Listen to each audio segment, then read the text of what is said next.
न वहां कोई हमारी सीमा में घुस आया है, न ही कोई घुसा हुआ है, न ही हमारी कोई पोस्ट किसी दूसरे के कब्जे में है। मैं पूछना चाहता हूँ, इन वीरों को बिना हथियार खतरे की ओर किसने भेजा और क्यों भेजा? देश को सच्चाई बतानी चाहिए कि चीन ने हमारी सरजमी पर कब्जा कैसे किया। राहुल गांधी को सरकार के खिलाफ चीन के मोर्चे पर अब साथ मिला है पूर्व प्रधानमंत्री मनमोहन सिंह का। मनमोहन सिंह के साथ को राहुल ने नया हथियार बनाकर बीजेपी पर तंज कसा। अब इस नए हथियार पर हमला बोल दिया है बीजेपी अध्यक्ष जेपी नड्डा ने। यानी उधर सरहद पर सेना को चीन के खिलाफ पूरी छूट मिली है और इधर सियासत अपने सियासी पोस्चरिंग में कोई कसर नहीं छोड़ना चाहती। पूर्व प्रधानमंत्री मनमोहन सिंह ने मोदी सरकार पर हमला बोलते हुए कहा,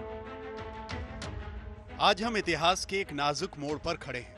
हमारी सरकार के निर्णय व सरकार द्वारा उठाए गए कदम तय करेंगे कि भविष्य की पीढ़ियां हमारा आकलन कैसे करें।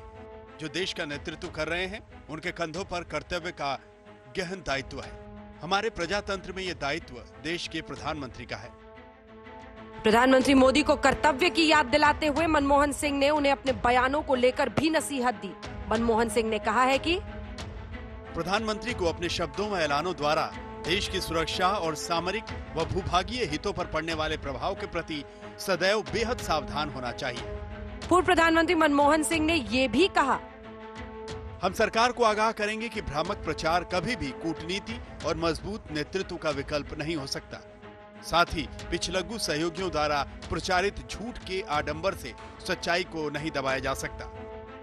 चीन के मसले पर सर्वदलीय बैठक के बाद पीएम मोदी ने स्पष्ट कहा था कि हमारी सीमा में ना तो कोई घुसा है और ना ही किसी ने हमारी किसी पोस्ट पर कब्जा किया है।